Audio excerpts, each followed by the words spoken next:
Olá, pessoal, boa noite, sejam bem-vindos para... Deixa eu colocar aqui para a gente aqui, o que eu quero colocar, esse aqui, isso. Para o nosso estudo do livro dos Espíritos, nós estamos na parte primeira das causas primárias, no capítulo 2, dos elementos gerais do universo. Estamos quase terminando de estudar aí o tópico propriedades da matéria. Antes de passar para o Michel, pessoal, aquele convite de sempre, contando aí com o apoio de vocês para se inscreverem em nossos canais. É o canal do Eric Espiritismo em Kardec, o canal do Michel Kardec Tube e o canal Estudar Kardec aqui comigo, tá, pessoal? Então aí vocês curtam, comentem, compartilhem, convide pessoas para poder vir estudar conosco, assistir os nossos conteúdos. Se surgir perguntas, participar trazendo as perguntas, os comentários é sempre bem-vindo e, além do que, enriquece os nossos estudos. Michel Macedo, boa noite, como é que tá, meu amigo? Mais uma vez, obrigado por estarmos juntos aqui nessa noite de estudos. Passo para você. Boa noite, Lauro. Boa noite a todos. Sejam bem-vindos ao 25º estudo de Livro dos Espíritos. Estamos aí nos encaminhando para o final de mais um assunto, ainda na primeira parte do Livro dos Espíritos, questões mais filosóficas e também questões mais à ciência. Então, em breve a gente vai entrar na filosofia espírita propriamente dita. Mas a gente tem que compreender bem esses fundamentos da primeira parte, para que a gente chegue a uma boa base na segunda parte, né? Então, que a gente tenha um ótimo estudo. Não esqueçam de curtir, compartilhar e, como sempre, trazendo boas questões, bons comentários, aquilo que a gente souber e puder ajudar a responder. E aquilo que a gente não puder, a gente fica devendo, né? Para alguma pesquisa, alguma coisa, mas faz parte, que a gente tenha um ótimo estudo. É isso aí. Bom, Michel, você quer fazer alguma introdução ou já quer partir para o compartilhamento? Vamos para as questões já, vamos comentando conforme a gente vai lendo. Hoje é a 33, item 33, o assunto propriedades da matéria. Vamos lá então, Kardec fazendo ainda questões sobre a matéria, né? A mesma matéria elementar é suscetível de experimentar todas as modificações e de adquirir todas as propriedades? Os espíritos respondem sim. E é isso que se deve entender quando dizemos que tudo está em tudo. Aí vem o comentário de Kardec: o oxigênio, o hidrogênio, o azoto, o carbono e todos os corpos que consideramos simples são meras modificações de uma substância primitiva. Na impossibilidade em que ainda nos achamos de remontar, a não ser pelo pensamento, a esta matéria primária, esses corpos são para nós verdadeiros elementos e podemos, sem maiores consequências, tê-los como tais até nova ordem. Então, depois a gente lê ali o asterisco que Kardec coloca, mas só para a gente pegar a ideia. Vejam, dando uma retomada e mostrando sempre a lógica que tanto Kardec quanto os espíritos estão seguindo, né? Kardec, ele está tratando da matéria, então ele vai se referir sempre ou à matéria elementar, matéria primária, princípio material, fluido universal. Sempre quando ele vai se referir a essa matéria que dá origem a todas as outras, ele usa então termos que nos remetem a esse tipo de matéria, né? A matéria primitiva, elementar. Então, que dá origem a todas as outras. E quando ele está falando da matéria nossa, do nosso mundo grosseira, aquela que as ciências acadêmicas estudam e são especialistas, ele vai falar a matéria propriamente dita, matéria grosseira, matéria modificada, ele vai usando diversos termos, né? Então a gente já tem insistido nisso. Todas as vezes que você lê Kardec falando, ou ele está se referindo sobre matéria, né? Ou ele está se referindo sobre a nossa matéria, e aí a referência são as ciências, e quando ele estiver falando dessa chamada matéria primitiva, ele vai sempre nomear, vai deixar muito claro. Aqui ele quer saber, na 33, se a matéria elementar, então veja, ele está dizendo qual tipo de matéria, né? Ele tá se referindo, se ela pode, se ela é suscetível de experimentar todas as modificações e adquirir todas as propriedades, né? Como a gente já mostrou, ele está fazendo a mesma questão de maneiras diferentes para confirmar, né?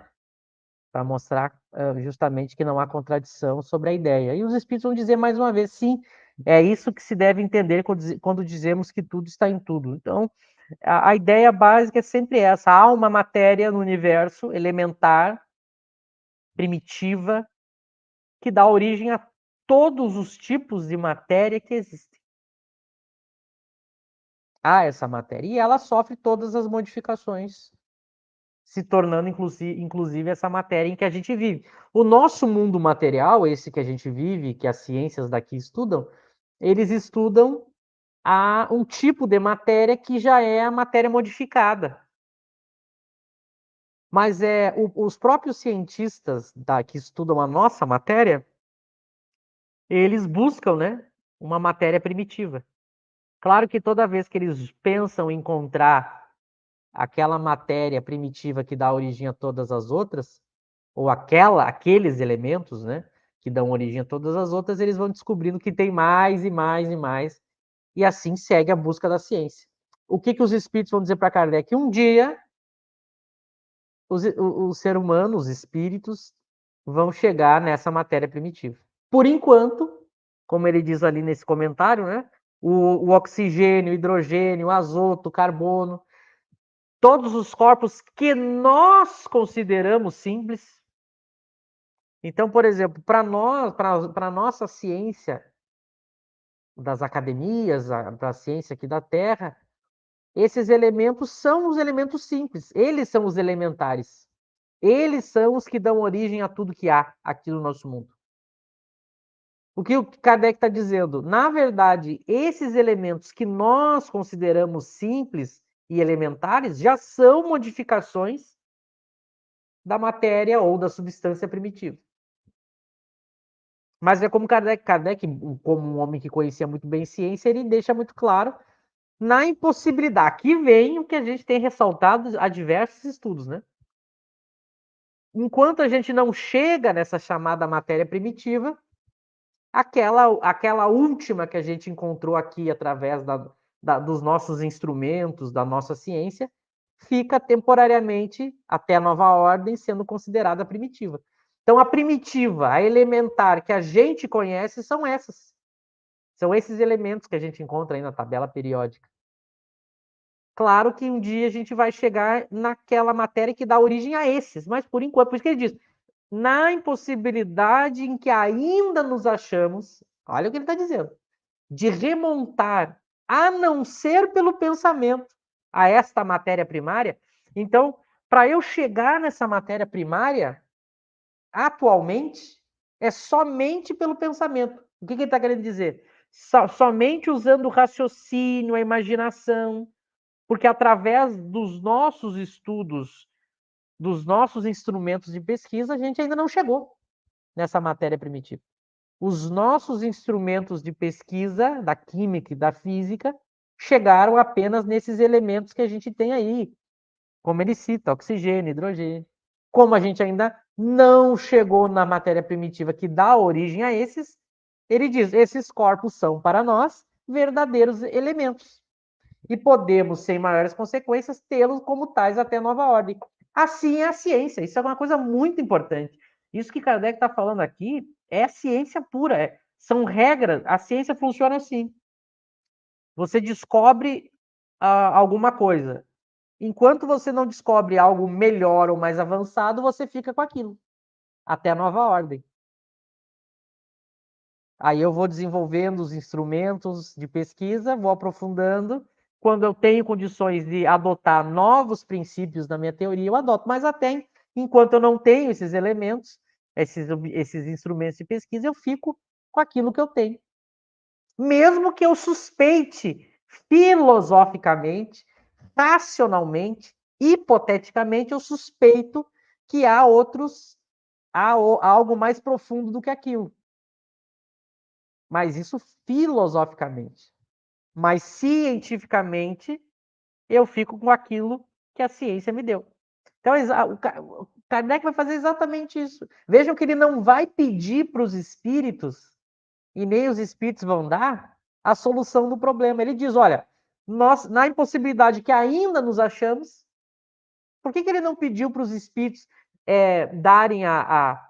darem os conhecimentos para chegar nessa matéria? Porque não é papel do espiritismo e dos espíritos, isso é papel da física e da química avançar. É trabalho dos homens, dos cientistas daqui. Notem que ele afirma que há uma impossibilidade, ainda há uma impossibilidade, e diz que a gente deve ficar com o que a ciência dá até a nova ordem. Porque o que o espiritista está dizendo aqui, com a informação dos espíritos? Estão dizendo, olha, há uma matéria primitiva.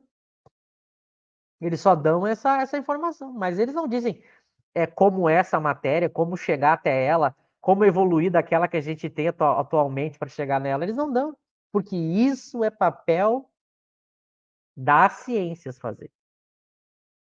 Então, notem que se fosse papel do espiritismo fazer, Kardec pediria a solução. Por que ele admite que não tem, ainda há uma impossibilidade? E ainda hoje, passado aí esses mais de um século, a gente ainda, claro que a ciência, a química, a física avançou muito, mas a gente ainda não chegou na matéria primitiva.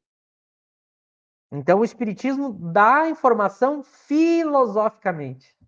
É a mesma coisa com relação aos mundos habitados, né? A mesma coisa. Por exemplo, os espíritos dizem assim, olha, há mundos materiais habitados por seres inteligentes no universo, não é só a Terra. Eles dizem isso. Mas a gente tem já os instrumentos das nossas ciências que tenha descoberto isso? Não. Então, é importante que a gente entenda o papel do espiritismo enquanto filosofia, dando informações, e o papel de comprovar isso das ciências, são das ciências que estudam isso, que ainda não chegaram. Então, percebe o que é filosofia espírita, o que é ciência do mundo material. E os limites. Então, eles dão conceitos gerais, né? Olha, há uma matéria primitiva. Ponto. Olha, os mundos são habitados. Aí, Kardec, logo nós vamos ver essa questão dos mundos, mas já para fazer um link, Kardec pensa o seguinte, bom, se os mundos são habitados como na Terra, de repente eu posso saber quais são e como é lá, né? É uma pensamento lógico. Os espíritos vêm e dizem, olha, os mundos são habitados. Kardec fica assim, bom, então, quais são e como é que é lá? Aí o que acontece? Ao fazer essas perguntas, vem espíritos e respondem. Olha, tal planeta é habitado e lá a vida é assim, assim, assim, assim, assim. Só que olha que coisa curiosa, Kardec percebe o seguinte, a partir do momento que os espíritos dizem que tal planeta é habitado e descrevem como é lá, Kardec, como era um bom cientista, raciocina, como que eu vou saber se essas informações são corretas? Porque eu só estou confiando no que os espíritos dizem. Percebe? Aí o que ele percebe? Eu não tenho como ter certeza. Porque eu não tenho como comprovar, eu não tenho como controlar o que os espíritos estão dizendo. E aí ele coloca isso como hipótese e depois abandona essa discussão. Por que ele abandona essa discussão? Logo depois do Livro dos Médiuns, porque ele já tem claro que isso não é papel do espiritismo tratar. Então fica só o princípio geral. Olha, os mundos materiais são habitados. Quais são? Como é a vida? Que tipo de matéria? Não sabemos. Não temos como. Quem que vai descobrir um dia? Ah, quando as nossas ciências aí que estudam o universo, em algum momento isso vai acontecer. Quando? Não sabemos. Veja que a quantidade de limitações que a primeira parte do Livro dos Espíritos vai mostrar. Porque isso é a função da primeira parte do Livro dos Espíritos. Mostrar as limitações e até onde vai a ciência espírita. Porque toda ciência faz isso. Toda ciência tem o seu grau, o seu círculo, onde ela sabe qual é a fronteira. Daqui em diante, eu não, se eu passar daqui, eu começo a... Tem uma coisa muito interessante em ciência que é assim. Quanto mais conhecimento eu tento dar para a teoria, eu corro o risco de errar mais. Olha que interessante. Quanto mais conhecimento eu tento dar para aquela minha teoria, o risco de eu errar é maior. Por quê? Porque eu vou começando a abordar assuntos em que os meus instrumentos de pesquisa são limitados. Então, o resultado é duvidoso. Toda ciência é assim.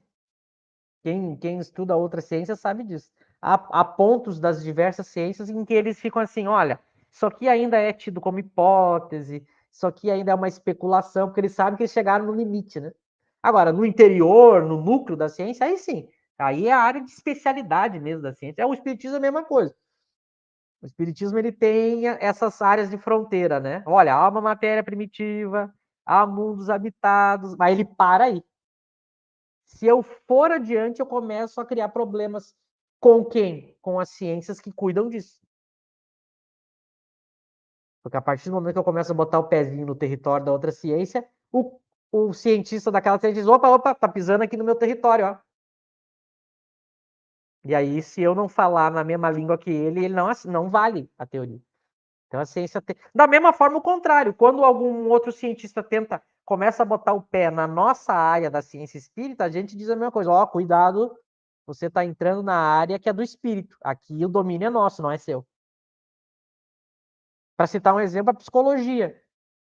A psicologia, ela é uma ciência materialista que ela tenta estudar o comportamento e a mente humana, mas ela tem graves limitações e problemas. Por quê? Porque ela é materialista.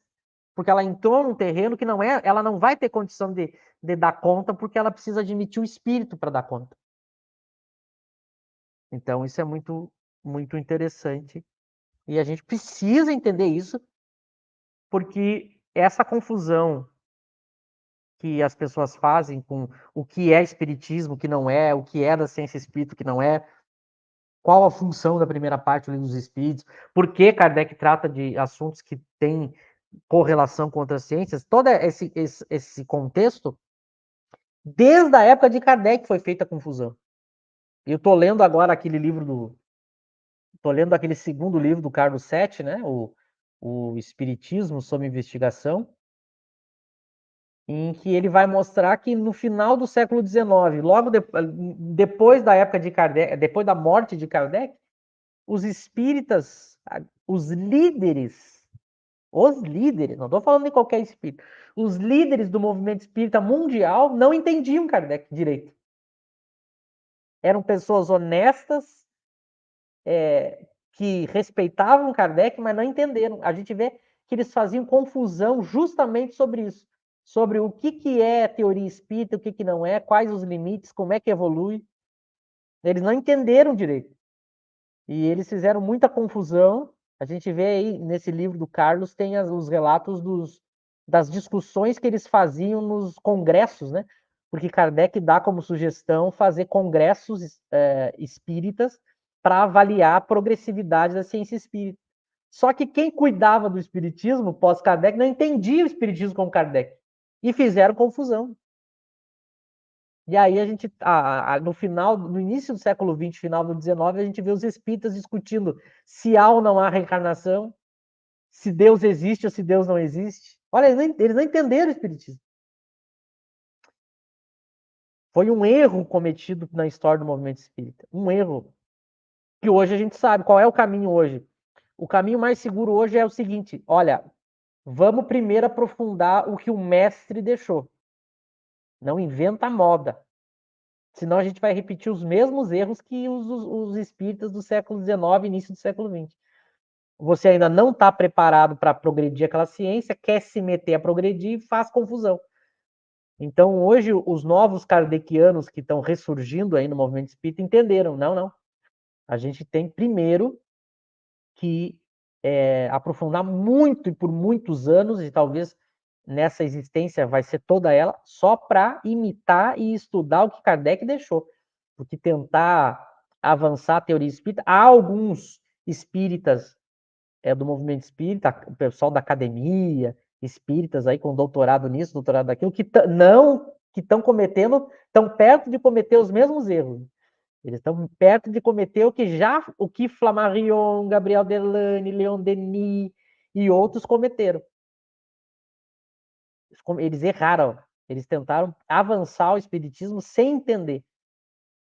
E a gente não pode repetir isso, né? Bom, falei demais, deixa eu passar para o Lauro.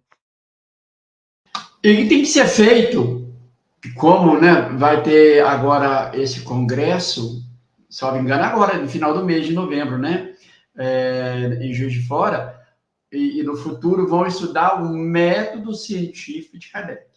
Compreender isso. Ah, ótimo. Bom, você me fez lembrar aqui quando Kardec, eu não me recordo aqui no Céu e Inferno, só me engano, o capítulo 8, a intervenção dos demônios nas comunicações modernas. O Kardec vai falar justamente sobre isso, que o Espiritismo, a área do Espiritismo, as descobertas científicas, não cabe aos espíritos revelar. Isso é aos homens. Esse é um trabalho dos homens, né? Então, o Espiritismo não vai entrar nessa via. Então, Michel, podemos aqui dizer o seguinte: segundo a teoria espírita, nós temos uma matéria, né, que é na teoria chamada de fluido cósmico universal,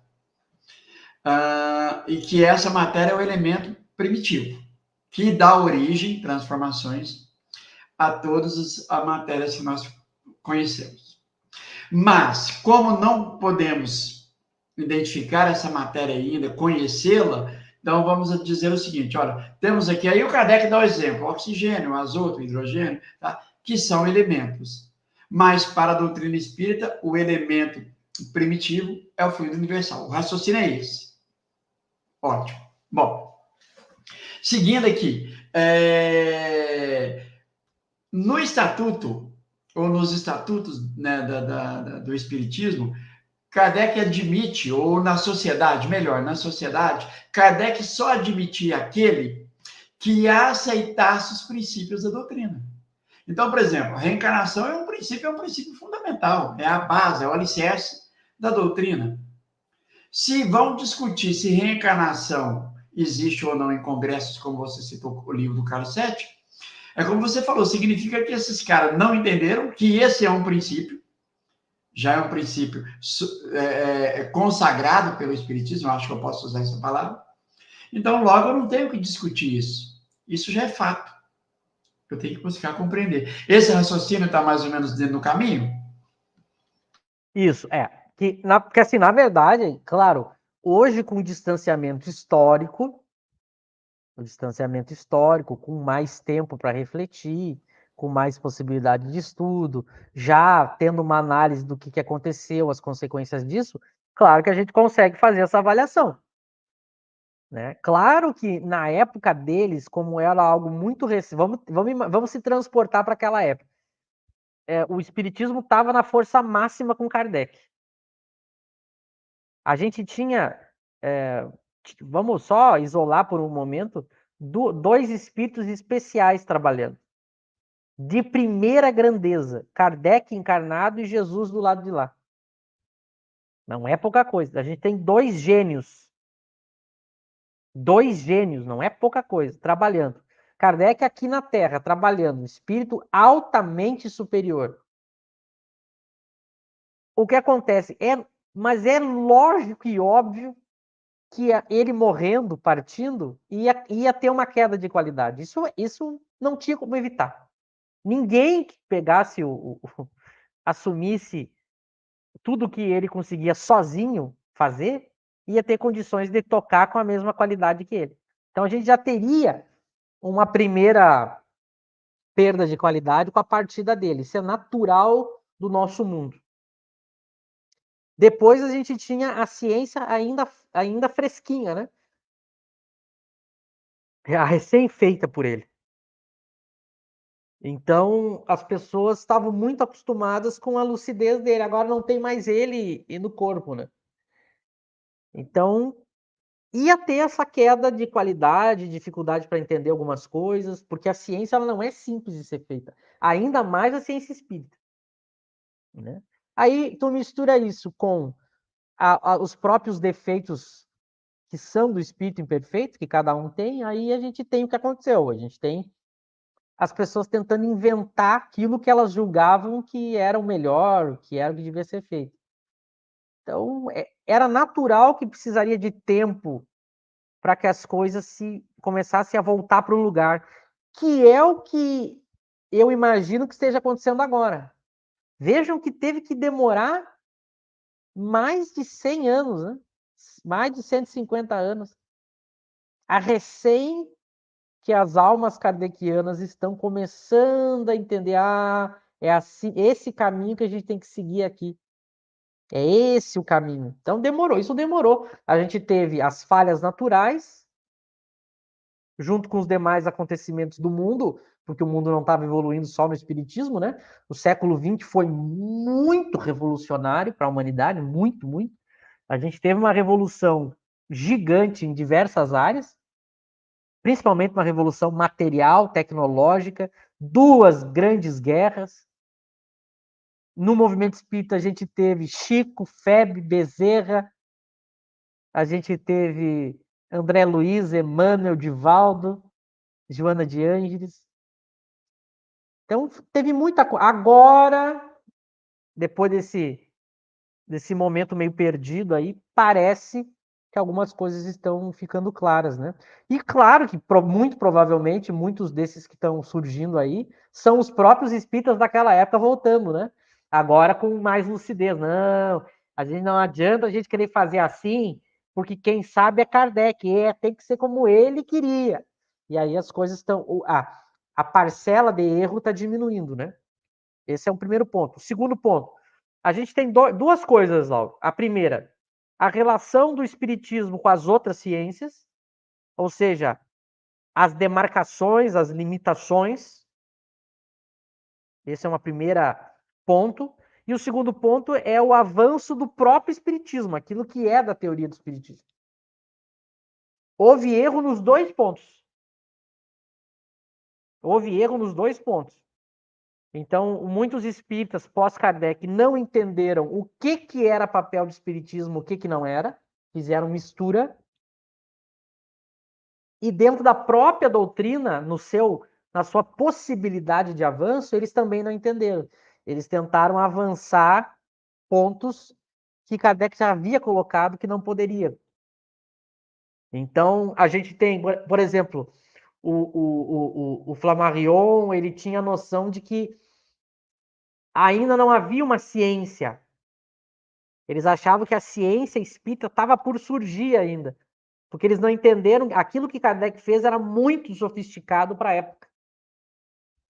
Então eles achavam que ainda tanto que todo o estudo que foi feito do espírito e dos fenômenos espíritas após Kardec, eles começam a ir para o lado da academia, né?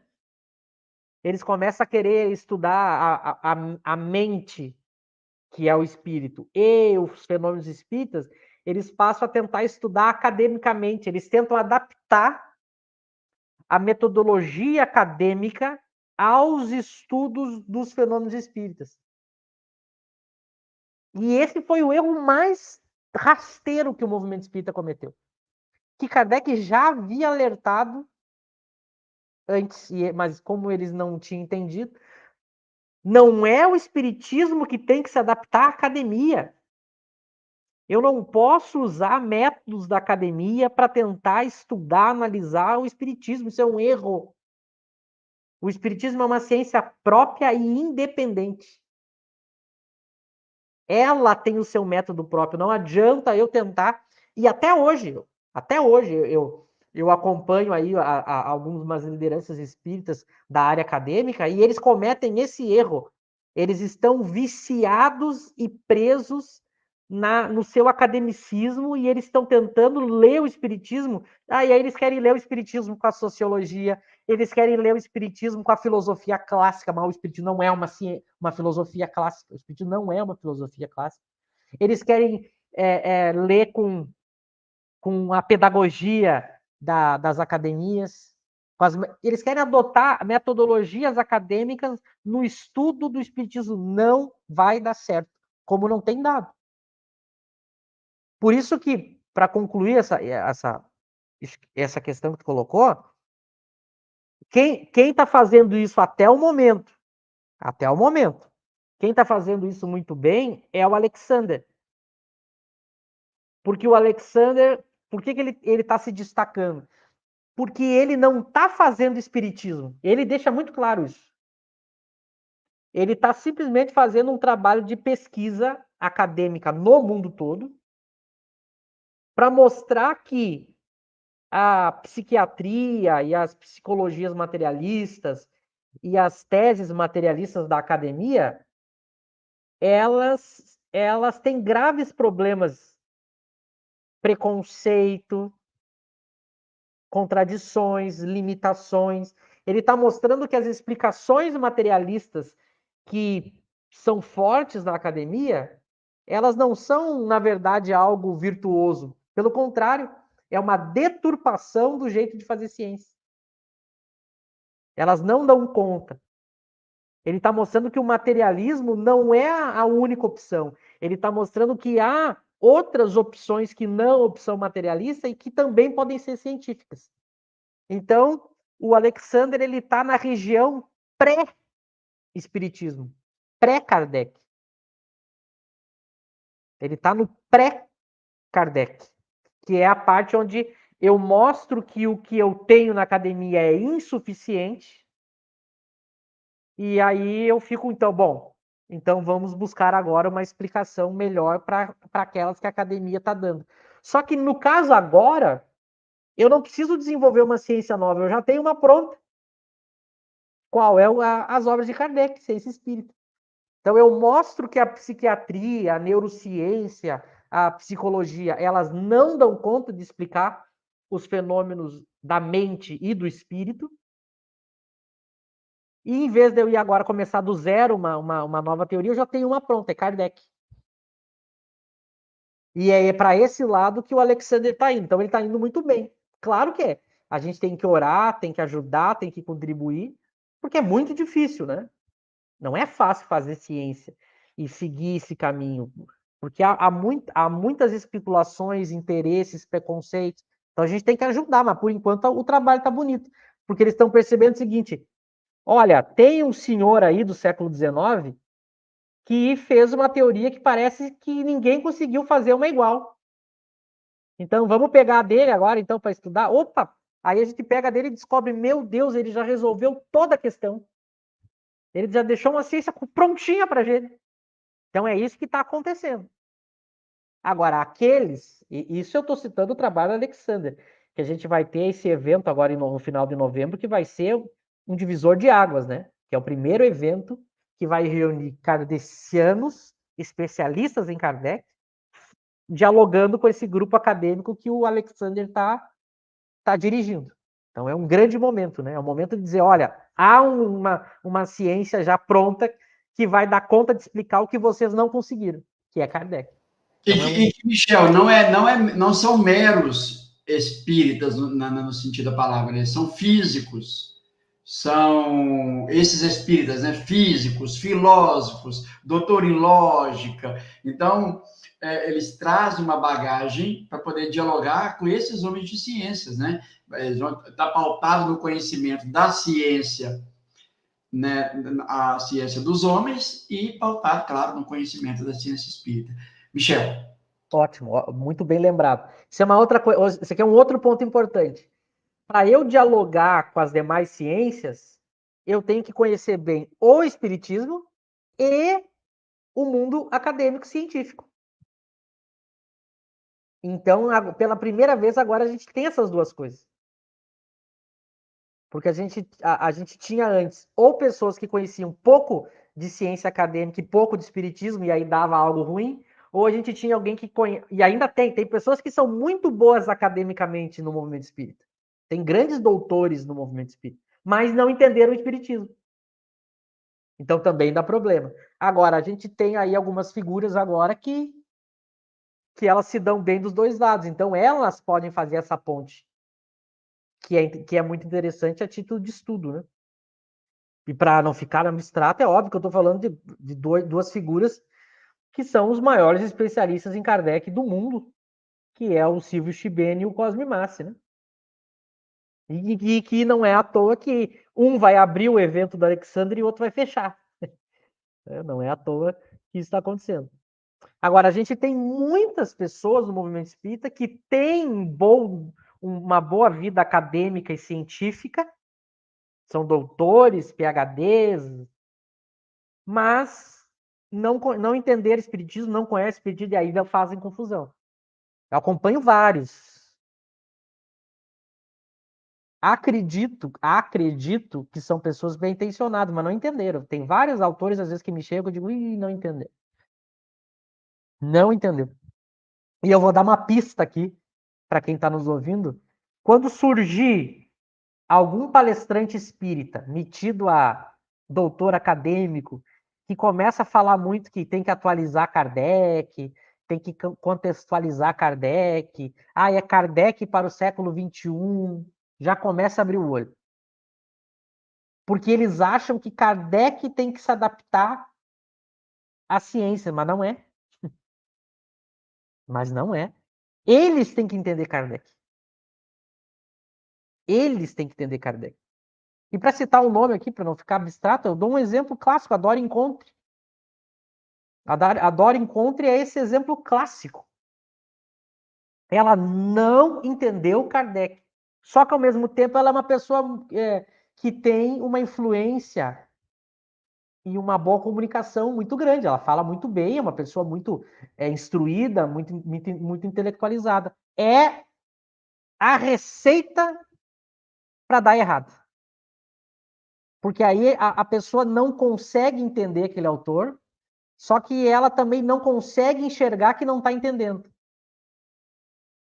Porque ela tem muitos elementos teóricos na cabeça dela que ela agora não consegue largar. É como se a pessoa cegasse, né? Então é impressionante. Todos os vídeos que eu vejo da Dora Encontre, ela tem alguma coisa que ela dá a entender assim, ó, Kardec é 50, 80%. Kardec tem algumas coisas em Kardec que não é bem assim, mas ela não entendeu. E para ajudar, ela ainda botou política no meio. Aí botou política, botou sociologia no meio, não vai entender o espiritismo, porque o espiritismo não é dessa alçada. Eu tenho visto trabalhos de conclusão de graduação, trabalhos de mestrado e de doutorado de espíritas que querem falar de espiritismo usando autores acadêmicos. Não dá certo. Não dá certo. Eles estão errados. A Lígia ali falou, né? Que a Dora fala que Kardec era progressista. Kardec nunca disse isso. Porque progressista é um termo da política. E o espiritismo não trata de política. Então, eu só estou citando exemplos aqui. Mas são as confusões que já aconteciam desde Kardec. E hoje continua acontecendo. Então, eu citei exemplos de boas pessoas que estão fazendo um trabalho bom, que são a minoria, porque eu digo, não é questão nem de má intenção, viu? É difícil, não é fácil. E pessoas que estão fazendo um trabalho ruim. Tem pessoas que estão fazendo trabalho ruim. Eu vi, Então a gente tem que ter cuidado, assim. Eu fico muito preocupado com esse movimento espírita que acha que a qualificação para entender Kardec é ter doutorado. Eu fico muito preocupado. E eu fico muito preocupado porque isso é um erro. Não que o conhecimento acadêmico não possa ajudar, mas não garante. Não garante. Porque a maioria dos que têm doutorado e querem falar de espiritismo estão falando bobagem, não entenderam. Eu fico bem preocupado. E alguns desses doutores eu consigo ter acesso a eles. Daí eu vou conversar com eles, mas aí entra o problema da vaidade, né? Eu sou doutor, né? Quem é esse guri aí para vir dizer que eu não entendi? Daí eu vou conversar, eu fico, não entendeu aqui, não entendeu ali, contradisse aqui. Então, muito cuidado, a gente tem que saber a pessoa para conhecer espiritismo, ela precisa de uma coisa, estudar Kardec. O que garante que a pessoa é boa para explicar espiritismo? Ela ser uma boa estudiosa de Kardec. Ela pode ter ensino fundamental e médio e saber muito mais do que um doutor que vai estudar, mas ele estuda com preconceito. Ele tá tão apaixonado pelo seu doutorado que ele quer usar as teses do seu doutorado para tentar explicar tudo. Kardec diz fraqueza do ser humano. Ele diz isso lá no início do Livro dos Espíritos. Fraqueza humana. O especialista tenta explicar todo mundo, o universo, através da sua especialidade. Isso é um equívoco, porque não vai conseguir. Então, é muito importante e por isso que essas primeiras questões eu tenho insistido nisso, falado muito sobre isso. Porque quem está estudando aqui conosco vai ficar muito bem alerta sobre esses assuntos. Que até hoje eu vejo isso todo dia. Congressos, livros, aí eu vou ver lá qualificação do estudioso. É doutor em educação, é doutor em filosofia, é doutor em ciência, é doutor em pedagogia, doutor não sei o que, mas. E doutor em Kardec, quem que é? Para falar sobre Kardec, vejam bem, eu não pense que eu estou fazendo aqui confusão de ordem, né? Claro que para áreas em que eles adquiriram seu doutorado, eles são especialistas nessa área, mas para ser especialista em Kardec, eu tenho que estudar Kardec. Não adianta eu ficar estudando Kant. Não adianta eu estudar toda a história da ciência. Adianta no sentido de me ajudar a entender coisas em Kardec. Mas não que me garanta que eu vá entender Kardec, porque para entender Kardec eu tenho que estudar Kardec, porque Kardec não fez o que Kant fez. Kant fez uma filosofia, Kardec fez uma ciência. Só aí já muda muita coisa. Estou citando um exemplo. E sociologia, então, mas há pouco eu li, só para concluir, eu li eu acho que acho que era um doutorado, em que o autor, olha a conclusão do autor, ele diz o seguinte: quando Kardec, quando Kardec critica a obra do Rusteng e diz que o corpo fluídico de Jesus não faz parte da doutrina espírita, essa tese, Kardec deixa isso claro. Olha o que concluiu o doutor que estava estudando espiritismo. Ele usou um sociólogo, então ele usou as lentes de um sociólogo para ler Kardec. Olha onde é que ele foi parar. Ele diz o seguinte: a tese desse sociólogo era o seguinte: a sociedade ela vive uma disputa intelectual. Há uma disputa pelo poder, inclusive na área intelectual da ciência, das filosofias, das religiões. Quando Kardec vê que surge Rusteng, isso segundo esse autor, né? Kardec, então, para competir, como Kardec enxergou em Rusteng um competidor, alguém que podia rivalizar com o sucesso e a liderança dele, Kardec, então, trata de diminuir Rusteng para continuar tendo a hegemonia do poder. Olha aonde que o autor foi parar, porque ele usou teorias sociológicas para analisar Kardec. Isso é de uma bobagem. Isso é de uma bobagem muito simples, basta ler. Eu dou um exemplo que coloca essa tese furada no lixo. Quando a gente lê Kardec falando de Rusteng, ele manda ler a obra. Se Kardec estivesse competindo, ele era só não falar na obra. Ele manda ler a obra e coloca no catálogo nacional. Ora, se ele estivesse competindo, era só não falar na obra. Ele tinha a revista espírita mais lida do mundo. O Rustem estava surgindo, não tinha espaço nenhum. Não fala no cara, eu continuo me mantendo no poder, mas é que não é isso. Kardec diz em vários momentos, se alguém provar que eu estou errado, eu largo a minha ideia errada na hora e fico com a pessoa, porque eu busco a verdade. Aí eu fico usando teses de sociólogo para tentar entender Kardec no século XIX. Aí eu vou fazer. E tem vários. Tem gente que acha que Kardec só é Kardec porque estudou com Pestalozzi. Tem gente que acha que Kardec só é Kardec por causa do Mesmer. Não entenderam. Não entenderam que Kardec fez mais que Pestalozzi, mais que Mesmer. Kardec foi além. Mas é a mesma coisa que fizeram com Jesus, Mauro. Tem hoje correntes filosóficas que acham que Jesus é Jesus porque na adolescência ele foi para tal povo, para tal país.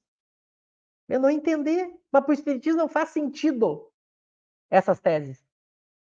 Por quê? Porque essas teses são materialistas. Como é que é a tese materialista? Todo gênio que surgir para o materialista, ele é resultado da genética e da cultura. Ele é fruto da genética e da cultura. Porque eles não têm uma outra explicação para explicar o gênio. Para o Espiritismo não tem nada a ver. O cara é um gênio porque ele é um espírito evoluído, que já evoluiu em outros mundos, em outras encarnações. Aí ele veio já sabendo mais que os outros. Não é por causa da cultura. Então quer dizer que se Kardec não tivesse convivido com Pestalozzi e não tivesse estudado Mesmer, não ia ter espiritismo. Bobagem! Então, só para citar exemplo, eu estou usando esses exemplos para as pessoas acordarem aí dessas teses que a gente fica vendo aí no movimento. E está crescendo, viu? Está crescendo. Tem uns que não merecem nem dar o nome. Que esses eu acho que não são nem sérios. Bom, falei para falei mais que a boca, que nem diz a. Não, não, Michel, o Alex ficou com essa dúvida quando no seu comentário lá atrás. Michel, como assim que o Espiritismo não estuda o corpo de Jesus? Não seria seu corpo perispiritual? Não, o que eu falei é que o que Kardec mostra é que Jesus teve um corpo físico como o nosso, diferente da tese do Rustem, que para o Rustem ele não tinha corpo físico, ele só tinha perispírito. Para o espiritismo kardeciano, não. Tinha corpo físico, e a gente não sabe o que houve com o corpo físico de Jesus. O espiritismo não trata disso. O que houve com o corpo físico de Jesus depois da morte dele, a gente não sabe. Mas para o espiritismo não interessa isso, né? Mas claro que além de um corpo físico, Jesus tinha um perispírito também, com certeza. Quando ele vai, certas aparições que ele vai fazer, principalmente depois da morte dele, o corpo morreu. Como é que ele aparece e continua convivendo aí com os discípulos? Através do seu corpo perispiritual, né? Então é só essa a diferença, né? Isso, até porque o próprio Kardec vai dizer que o perispírito é a chave, né, para explicar todos os fenômenos, ou quase todos os fenômenos que nós conhecemos. Então, né, é só nesse sentido mesmo aí. Alex, creio que o Michel deve ter se esclarecido aí, né? Mas qualquer coisa, fique à vontade aí no chat, tá? E aí, Michel, você quer avançar ou a gente para por aqui Dá para ler a 33A e o comentário de Kardec, porque é pequeno, a gente tem 10 minutos. Então ele diz assim, não parece que essa teoria, essa de que tudo está em tudo, que o elemento primitivo dá origem a todos os outros, né? Não parece que essa teoria dá razão aos que não admitem na matéria senão duas propriedades essenciais: a força e o movimento, entendendo que todas as demais propriedades não passam de efeitos secundários, que variam conforme a intensidade da força e a direção do movimento? A resposta: é acertada essa opinião, falta somente acrescentar conforme a disposição das moléculas, como o mostra, por exemplo, um corpo opaco que pode tornar-se transparente e vice-versa. Então, o que ele está querendo mostrar aqui nessa 33A? Bom, se existe uma matéria elementar que dá origem a todas as outras, todos os tipos de matéria que a gente conhece são modificações da elementar. Então, simplesmente o que acontece? Não é que eu tenha vários tipos de matéria. Eu tenho uma. Então, se eu tenho uma só, isso dá razão para a teoria que já existia na época dele, de que o que muda simplesmente de uma matéria para outra, que faz a matéria elementar se modificar de maneiras diferentes, é o que ele chama aqui, de força e movimento. Então, conforme a força que, que essa matéria é atingida, sofre, e o movimento que é feito com essa matéria, isso dá origem a todos os diversos tipos de matéria que existem. Então, a ação da força e do movimento sobre esse elemento primitivo, conforme muda a força e o movimento, muda o tipo de transformação que essa matéria elementar primitiva sofre. Isso dá origem a todos os tipos de matéria que existem. Mas aí os espíritos acrescentam também a questão da disposição das moléculas. Então, conforme a maneira que as moléculas elas estão dispostas, isso vai dar origem, e elas estão dispostas e se movimentam e têm uma força, isso vai dar origem aos diversos tipos de matéria que existem. Um exemplo muito bom para a gente mais ou menos entender,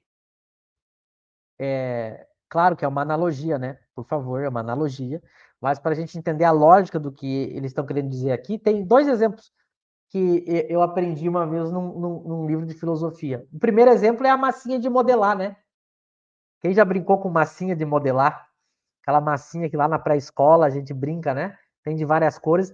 Conforme ali o que a gente vai modelar, vai dar um resultado diferente, né? Outro exemplo muito bom é o Lego, né? A pecinha, aquela Lego. Eu tenho a pecinha do Lego e eu posso formar quantas formas diferentes com as mesmas pecinhas de Lego, né? Então eu tenho pecinhas com determinados formatos e elas somadas de maneira diferente, elas dão origem a diversas formas, né? A gente vai encaixando lá as pecinhas, aí forma um quadrado, um círculo, um cubo, uma bola, uma casa, um boneco, mas são sempre as mesmas pecinhas formando tudo, né? Então, essa é a ideia de uma matéria elementar que, conforme ela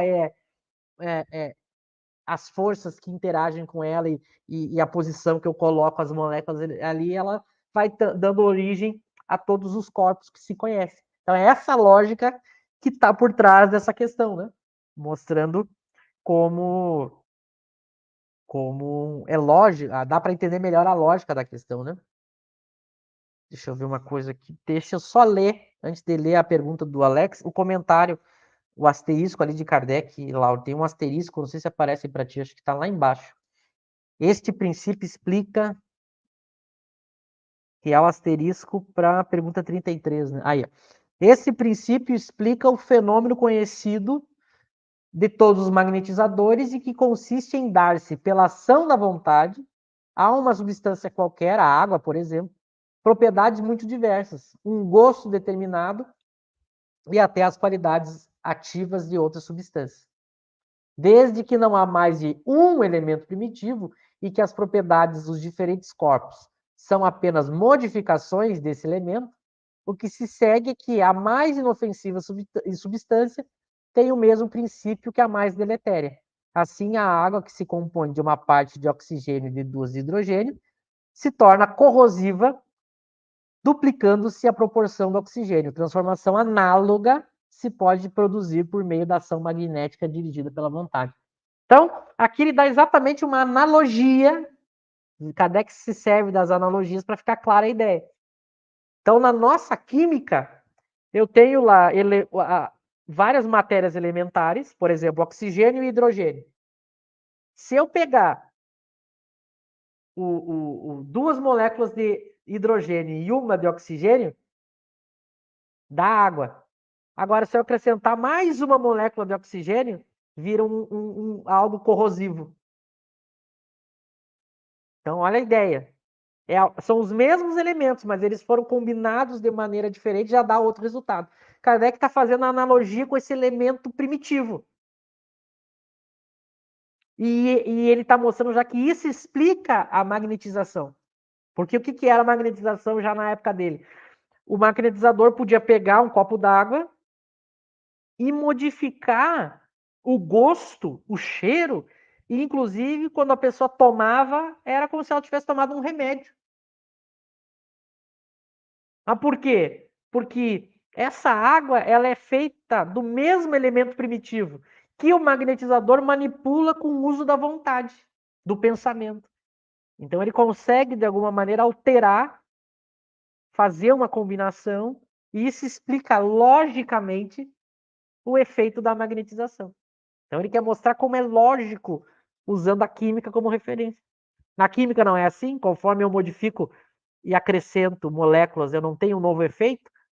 No elemento primitivo acontece a mesma coisa, só que a diferença é que o elemento primitivo se modifica com o uso do pensamento e da vontade apenas. Por isso que é uma matéria mais sofisticada, que a gente não entende a natureza. Essa matéria responde diretamente ao pensamento. Essa matéria elementar primitivo, fluido cósmico universal, ele obedece ao pensamento e à vontade. Já, por exemplo, se eu pegar uma molécula, ela não obedece à vontade. A nossa molécula, né? Eu não tenho como, só com o uso da vontade, do pensamento, eu fazer a molécula de hidrogênio se juntar com a de oxigênio. Não, eu preciso de algo mais que a simples vontade, né? Eu preciso de instrumentos e preciso de toda uma tecnologia para poder fazer isso. Tanto é que as pessoas fazem em laboratório, tu pode brincar de fazer água, né? Tu pode conseguir juntar as moléculas e aí conseguir produzir água. Mas é uma analogia para mostrar a lógica do processo. A gente consegue. Ah, então ela é assim, né? Claro que a analogia tem essas diferenças. Né? Pode falar, Laura. Não, aí o Alex entendeu a sua resposta, né? Só que aí ele traz uma pergunta. Mas não tem nada sobre o corpo físico de Jesus falado até hoje que tenha uma total lógica diante do possível? Não sei se você entendeu a pergunta, Michel. O que eu entendi é que se tem alguma boa teoria sobre o que aconteceu com o corpo dele. Eu acho que é isso, né? Eu não sei se foi a mesma coisa que tu entendeu, Locke. Mas eu acredito que sim. Só que não é do. Aí que tá. As teses e hipóteses do que aconteceu com o corpo físico de Jesus não é o Espiritismo que trata. Deve ter teorias com muita lógica e muita possibilidade de ser a verdadeira. Mas não é o Espiritismo que trata disso, percebe? Por exemplo, os historiadores tratam disso, né? Há uma teoria de que roubaram o corpo de Jesus, né? Roubaram porque, como eles temiam que Jesus iria voltar, e eles achavam porque Jesus dizia que ia voltar. Então eles pensavam assim: vamos consumir com o corpo, porque ele não vai ter como voltar. Porque eles achavam que Jesus esse voltar era ressuscitar no mesmo corpo. Então eles consumiram com o corpo de Jesus, só que Jesus voltou com um corpo fluídico depois da morte do corpo. Né? Não precisava do corpo físico. Então não adiantou. Imagina se for essa a tese verdadeira, né? Quem mandou roubar ficou apavorado, dizendo que a gente consumiu com o corpo e não deu certo. Ele voltou do mesmo jeito. Claro, ele voltou em espírito agora, né? Mas, claro, há teorias para explicar tudo. O que eu estou querendo dizer no estudo de hoje é que não é papel do espiritismo explicar tudo. Por isso que eu tenho diversas ciências. Ciências no plural. Tem coisas que a biologia explica, tem coisas que a física explica, que a química explica, que a astronomia explica, que a geologia explica. Cada ciência vai explicar alguma coisa. Quando eu entrar no terreno delas, eu tenho que pedir ajuda. Por exemplo, esse é um terreno da história. Eu tenho que procurar os historiadores, não é papel de espiritismo. E não adianta eu pegar e perguntar para os espíritos o que houve com o corpo de Jesus. Porque eles não vão dizer. Que não é papel do espiritismo. Ah, mas o espírito tal falou. Sim, mas ele falou porque é um espírito inferior, ele inventou qualquer coisa, disse qualquer coisa. Se eu perguntar qualquer coisa, os bons, os superiores não vão dizer, mas aí vai ter um monte de inferior que vai inventar cada uma história diferente da outra, né?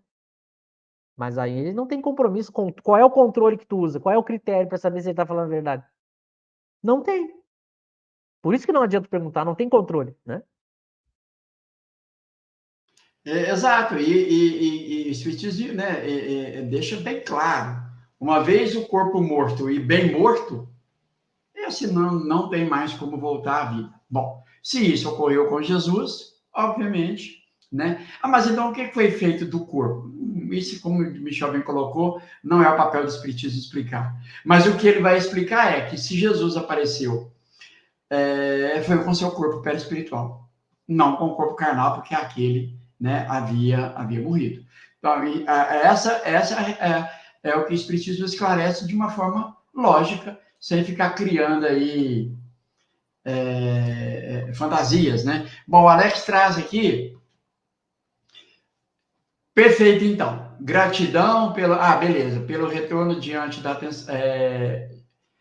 Isso, diante da atenção. Michel, foi válida sobre o roubo do corpo. Mas é uma teoria racional, né? Minha pessoa não tinha este conhecimento possível e que tem lógica, né? É o que vai explicar de forma mais racional. O que aconteceu com o corpo de Jesus? Olha, deve ter sido roubado, esconder esse corpo dele para ninguém se apoderar, alguma coisa, né? Mas é uma teoria e que nós não podemos aqui querer validar, usar o espiritismo para validar isso. Também não tinha pensado sobre o roubo do corpo. Tem muito sentido. Beleza, né? Os romanos têm. Esse é o comentário da Lígia. É uma teoria lógica, como o Michel bem comentou, mas veja bem, gente, isso não é uma teoria do Espiritismo. Não, o Espiritismo vai tratar o quê? Jesus, ele apareceu com o seu corpo fluídico de uma forma que todos podiam ver e até tocar. Ponto. Isso, né? Mas o corpo de Jesus é secundário. Para a teoria espírita, isso é secundário, o que foi feito com o corpo dele. O essencial é sabermos como se deu o fenômeno. Explicar, à luz da razão, segundo a teoria espírita, como se deu o fenômeno. Bom, Michel, acho que é isso aí. Pessoal, eu já quero aqui agradecer a participação de todos, sem exceção. E lembrando vocês que amanhã às 18 horas temos o estudo da Revista Espírita, tá? Do ano de 1858. Quero passar para o Michel. Michel, deixa eu ver aqui o que o Alex comentou. Já passo para você e você já emenda aí com o comentário do Alex. Pessoal, um abraço a todos. Michel, obrigadão. Nos vemos então no próximo vídeo. Até lá, pessoal. Certo. Ele pergunta sobre a questão da transformação da água para o vinho, né? Bom, primeiro, sobre essa questão dos chamados milagres de Jesus e também sobre a questão do sumiço do corpo, Kardec comenta sobre isso na Gênese. Leiam a segunda parte da Gênese, que vocês vão ver lá Kardec explicando isso, né? Kardec vai tratar dos diversos chamados milagres do Cristo, andar sobre as águas, multiplicar os pães. Eu não lembro agora, faz muitos anos que eu li a Gênese, agora eu não lembro se ele trata da água para o vinho, né? Possibilidade, se tu me perguntar agora, sem eu lembrar da teoria, possibilidade teria, porque é só modificar. Imagina, um espírito puro poderia manipular do jeito que quisesse os fluidos, né? Mas eu não lembro se Kardec trata sobre isso. Mas só um parênteses, aqui a gente teria que fazer um estudo sobre isso, né? Olha que curioso, quando Kardec vai tratar da multiplicação dos pães, na Gênese, a nossa tendência é imaginar que ele daria essa explicação, né? Jesus manipulava os fluidos, então ele transformou os fluidos em pão para matar a fome das pessoas. Mas leiam lá na Gênesis para ver a explicação que Kardec dá. Interessante. Eu não vou falar aqui, vou deixar todo mundo curioso. Abre o kardecpedia.com, vai lá no livro A Gênese, na segunda parte, e procura. Vai ter lá sobre a multiplicação dos pães, o que Kardec diz. E há um porquê dele não ter pegado. Porque Kardec não vai pegar essa explicação da modificação do fluido e explicar tudo. Também não teria nenhum sentido, né? Mas dei uma lida lá, mas como não é um assunto propriamente, a gente precisaria de bastante tempo para explicar. Mas por enquanto eu vou deixar para o pessoal ler. Então é isso, agradecer ao Lauro, agradecer a todos sempre pelos bons comentários, as boas perguntas. Nos vemos no estudo do Livro dos Espíritos segunda que vem. Uma boa semana a todos, boa noite.